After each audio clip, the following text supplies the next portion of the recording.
Okay, so how many of you remember this phrase? A long walk for a short drink of water.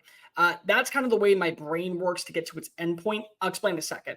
So, CJ Stroud plays for the Houston Texans, and he's lighting it up as a rookie. He's the clear cut favorite to win Offensive Rookie of the Year. He's a dark horse to maybe make it as an MVP candidate. The Texans are actually dreaming of making the playoffs for the first time since 2019, and he has the chops of looking like he is a franchise caliber quarterback in the NFL.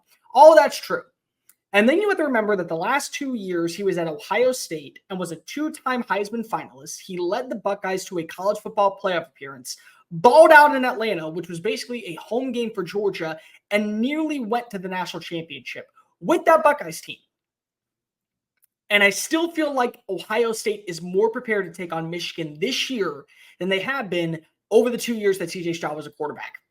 That's where my brain is. If you are new here, welcome into the channel. My name is Cole Thompson. I'm a radio show host based in Houston, and I talk college football daily. So if this is the type of content you enjoy, smash that subscribe button down below. Remember, we got coaching searches going on. Conference championship weekend is around the corner. The college football playoff is coming up, and we don't do off season. So make sure that you hit the subscribe button. Tell your friends, your family, your sister, your brother, really everybody about this channel. And as always, let's talk college football. So I think Ohio State is more equipped and more prepared to take on Michigan this year than they were during the 2 seasons underneath CJ Stroud. Bonkers. I know. It's crazy because you can make the argument that every year CJ Stroud was there, they had talent. They had talent at wide receiver. They had talent at tight end. They had talent in the running game. They had defensive talent. They had players and studs and 5-stars galore across Columbus's roster.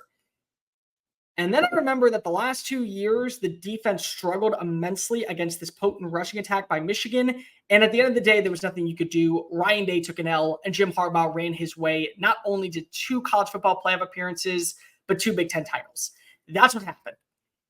Have you noticed that the defense this year has been the bread and butter and the backbone of Ohio State? Like every single game, you watch the way this defense plays. They're corralling the quarterback into making mistakes. They're finding ways to eliminate wide receivers on the outside. They're playing efficient football on third down. One of the best teams when it comes to opposing third down conversion rate. They're doing an exceptional job, and this is what you paid for when you went and you got Jim Knowles from Stillwater, Oklahoma. He was very content being the Pokes' defense coordinator. Now he is crushing it. I will not be shocked if he gets at least a few opportunities to maybe become a head coach at the group of 5 level this offseason because he's earned the right. The defense has been literally carrying this team every single game. And they take the offense and they're like, here, you come up to the front, don't mess up. And now the offense is actually at a place to where they have hit their stride in the right time to where you feel the momentum going their way.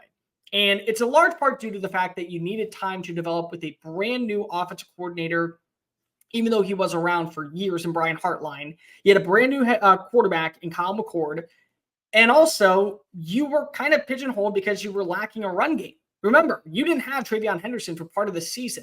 And Henderson's impact, I think, has been really the defining moment of this offense. Because now you don't have to be one-dimensional. You don't just have to rely heavily on number 18 getting open and proving that he is the best player in college football.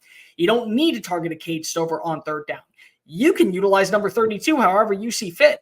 I mean, he can run it. He can catch out of the backfield. He can block.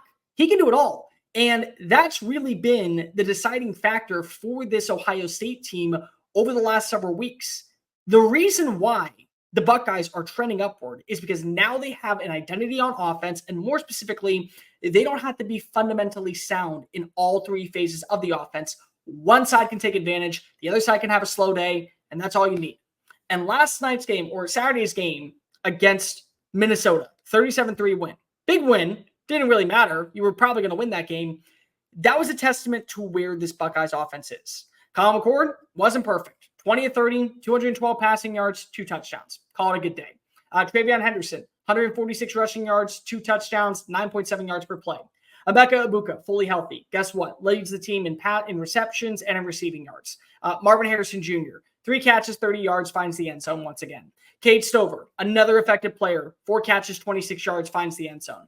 Xavier Johnson, 22 yards on 2 catches. Julian Fleming, 2 catches. Carnell Tate gets a catch.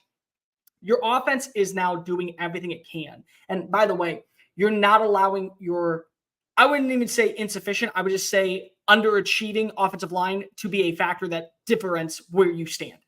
You can utilize the run game at your advantage, especially inside the red zone with the guy in Travion Henderson. Marvin Harrison Jr. is, in my opinion, the best player in college football. And that's a testament to say, in terms of, I know that quarterback matters, but really think about this for a second. I wouldn't give him the Heisman Trophy, but I will say the reason that they won against Penn State was because one team had Marvin Harrison Jr., the other team didn't. That's what this is. And so now you're catching Michigan slipping in the unideal moment. They still won, but slipping against a Maryland team that you dismantle. That's all the positivity. And then also on top of all that, just to go ahead and give you precedent, now also you have momentum going on the road. You're fully healthy on the offense. Your defense, once again, has been about as perfect as possible. And you don't have Jim Harbaugh on the sidelines. Whether or not Ohio State fans will care if they win and then people will say, oh, well, there was no Jim Harbaugh. That's not the point. The point is that you want to win. Because if you win, all you're basically doing is saying to yourself, we just can't throw 70,000 interceptions in our own red zone against Iowa, and we will be in the playoff. That's what you're telling yourself. And on paper, Ohio State's one of the 4 best teams in college football. I'm not going to deny that. I'm not going to care about what you say when it comes to strength of schedule. I'm looking at the eye test, and the eye test is telling me their defense has been about as elite as they come. Their offense over the last several weeks is similar to Alabama, where they finally are hitting their stride at the right time, and all you're asking for is few to little mistakes from Kyle McCord. That's what this game comes down to. And it comes down to the same for J.J. McCarthy. McCarthy had a big red zone interception against the Terps. That game, a 14-point win, would have been monumentally completely different in the viewers and in the eyes of the common fan if you get that touchdown instead of that pick.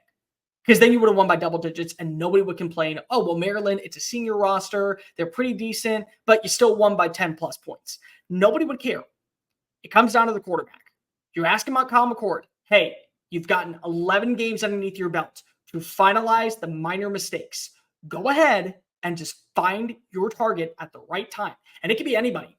You don't need Marvin Harrison Jr. to have 157 yards off of 12 catches and 3 touchdowns. You need him to eliminate Will Johnston, the cornerback for Michigan, take him out of the play, and then be able to hit Emeka Egbuka, or then hit Julian Fleming, or find in the flat to Travion Henderson, who can pick up 17 yards and keep the sticks moving. That's what you need. And now the offense is doing that. You can say to yourself, you have the momentum. You are hitting your stride. You are doing everything possible to where everyone who thinks that Michigan is the favorite, don't count out your chickens too early. Because Ohio State, the way they play, the way they have been playing, very scary team. Very scary team. And it's crazy to think that just 2 years ago, you had CJ Stroud at your quarterback. Last year, you had CJ Stroud at your quarterback. But you're actually better off with this team. College football, am I right? Guys, thank you so much for watching that video. Don't hit the X button yet. Make sure you hit subscribe to keep up with all of our daily content found on Just Saying It and anything else that we post on this channel. Bye.